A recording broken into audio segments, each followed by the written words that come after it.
world. There was a time when people would sight flying saucers, and wherever they made reports, they were sometimes treated or ridiculed or called wackos or crazy people. What Dr. Hynek and his people are trying to do is present a forum where people can present the most unusual sightings and have them treated with dignity and without fear of being ridiculed. Would you please welcome from the Center of UFO Studies in Evanston, Illinois, Dr. J. Allen Hynek. Dr. Hynek. When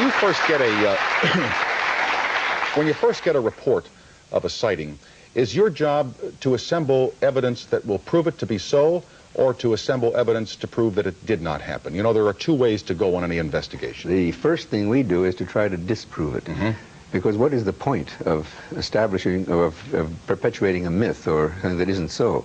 And it turns out that some 90% of the raw reports, see, we have a nationwide police network, an 800 number that the police use, and we get reports every night from police departments or different parts of the country. Most of them are planets, twinkling stars. Explainable or identifiable things. The IFOs, we call them, identifiable flying objects. But that remaining 10%, those are the ones we go after. Now, a UFO, the U in UFO, of course, simply means unidentified. It does not necessarily mean visitors from outer space. But it must be unidentified not just to the person who is puzzled by it, but it must remain unidentified after considerable study. Then and only then is it a UFO. What are you investigating right now? What have been some things that have come up in the last couple of months that you're looking into? Well, we have a very interesting case in Muscatine, Iowa, just comes to mind. Sometimes, you know, animals are the first things to give warning that something strange is going on. Any time. In California, for example, before an earthquake, the animal kingdom is aware of it long before we are. They do That's true. Things. Now, we had a letter from a chap saying that what first called my attention to something going on was the fuss that the horses were raising in the barn. But this time it's rabbits. It's a rather interesting story. There's a chap that runs a toll gate at Muscatine, Iowa, across the river there. And he runs from the 11 p.m. to 7 a.m. shift. Works the all-night, okay. Yeah. And about 3 o'clock in the morning, it has been his custom for quite a while to feed the wild rabbits. He takes carrots and tosses them out, and the rabbits grab a carrot and dash off. At this time, at 10 minutes to 3, he goes out there, and the rabbits are just lying flat and immobile on the cement, just absolutely not dead, but just as though they were petrified, paralyzed. And simultaneously, as soon as he sees that, he hears a humming sound, loud humming sound, and a large yellow object rises from across the river and comes across, and the whole thing lasted for some 6 minutes. As soon as it was gone, the rabbits jumped back to life and scurried off. And also, at the same time, we're still investigating, there was a concomitant power outage in Muscatine. Now, we don't know whether that had anything to do with the UFO or not, but it may have. Usually there is some kind of a power fluctuation or power outage. So those are the sorts of things that we investigate. All right. And, but you have no, the jury's still out on this one. The jury's still out on that one, yeah. What do you think the government knows about UFOs that they're not telling us? If you could say it in a sentence or two before I introduce Mr. Gersten here. Yeah, that's his baby, and the point is that I was with Project Blue Book, of course, for a long while. In fact, it was as an astronomer that I got into this. I think it's always important to, for me it's important to recognize that I am an astronomer and got into it because the Air Force needed an astronomer. And in fact, I continue to be an astronomer. I'm going to have a monthly column in Science Digest on astronomy, not on UFOs. Now, in my association with Project Blue Book, I know very well that it was not a scientific project. Also, I also know that they never would notify the media when an interesting case came up. They did everything they could to keep it down. So they definitely withheld information.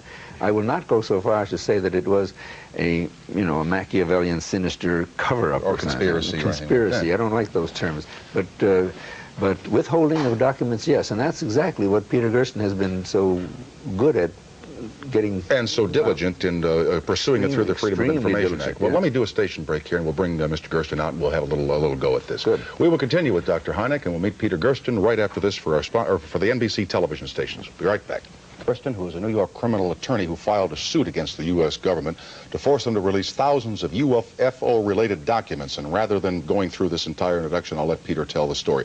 What kinds of information were you looking for when you applied to the government through the FOI, and what agencies did you have to apply to?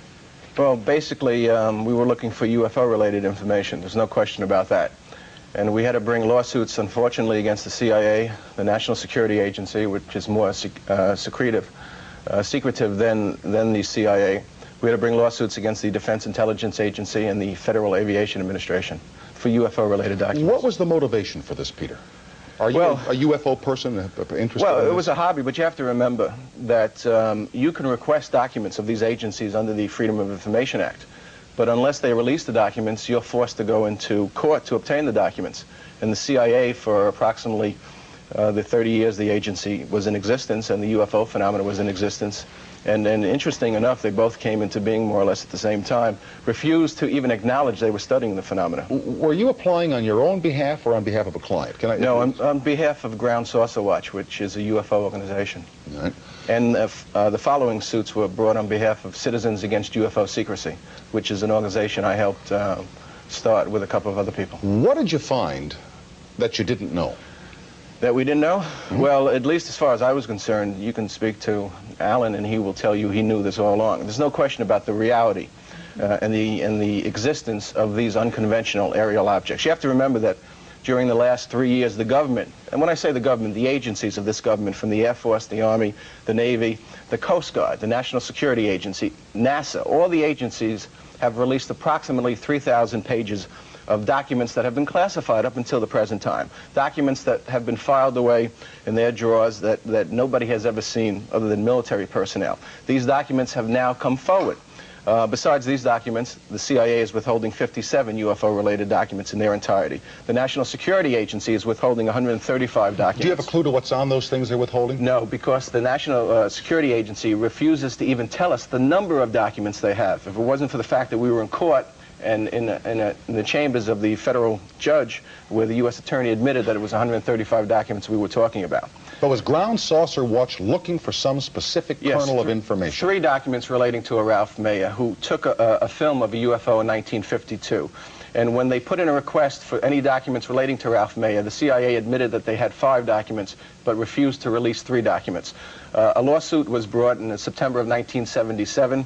There were negotiations, conferences with the U.S. attorney who represented the CIA. In September of 1978, the CIA and my client, through the attorneys, entered into a stipulation where the CIA agreed to conduct a reasonable search of all UFO-related documents. In December of 1978, the CIA released 900 pages of UFO-related documents, when in 1976 they told the director of Ground Saucer Watch that they had no interest in UFOs other than the Robertson Panel report. So all of a sudden they just found 900 pages of... Exactly, and the documents themselves indicate in the same year that they told Spaulding about the lack of interest, they were investigating certain UFO Now, incidents. the word document carries a certain weight to it. When you say document, that could be a lease or title to a house. A document is something that's thought of being a heavy piece of paper. A document can also be a very simple piece of paper that contains really non-usable information. So you're using the word 900 documents. 900 pages of documents. Right. I don't know exactly. Well, what do these pages document?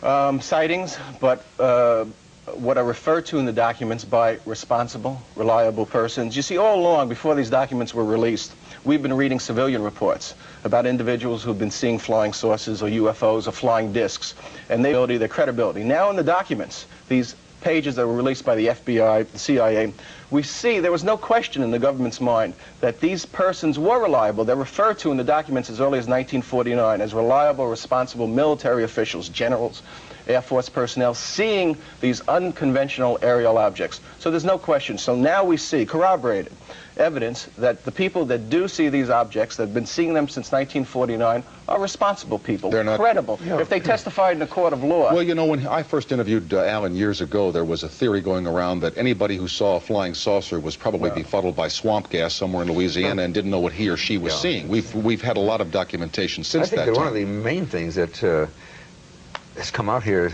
that Peter has done is to substantiate the credibility of many of the civilians, because it was easy and still is, to discredit a civilian.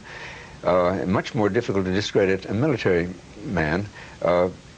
In Blue Book, for instance, we would get reports from military pilots, and that was particularly embarrassing to the Air Force because after they had trained those men, and they couldn't very well, they could say that a civilian pilot might have been untrustworthy, but they could hardly say that to of their own military pilots, and we got case after case after case from military pilots which never hit the press. Remember about 10 years ago, maybe even longer, there were reports of sightings in the daily press on an almost weekly basis. There'd be an account on page 3 or 4 of most major newspapers that somebody somewhere in this country had sighted a flying saucer. Oftentimes there'd be a photograph of the sky with an object or something. You don't see much of that in newspapers anymore. Are there no sightings, or is the press not reporting them? Do they consider it not to be newsworthy? That's it. To a large extent, it's no longer news because the same sorts of things are being reported. You see, if it was something new, this is the one. There are 3 things about this whole thing, Tom, that no one can deny. They're incontrovertible points. Even the grossest skeptic can't deny them. First of all is that the UFO reports not only exist but persist. See, when I started with the Air Force, I thought that this was a fad. In a few years would just disappear. Be all over, okay. And it's global. We have reports now from 140 countries.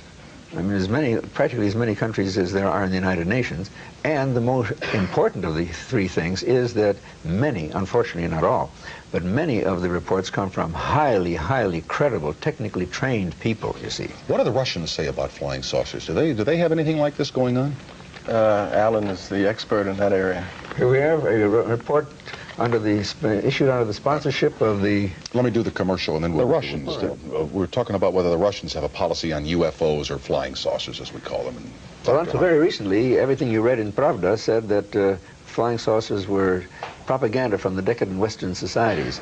But recently, the Russian Academy of Sciences has released a report called The Observations of Anomalous Atmospheric Phenomena in the USSR. It doesn't sound like it's UFO, but they say in the introduction, we use the term anomalous atmospheric phenomenon because we consider the previously used term UFO to be less adequate for such work, since it contains a definite interpretation of the phenomenon. You see, there's the point.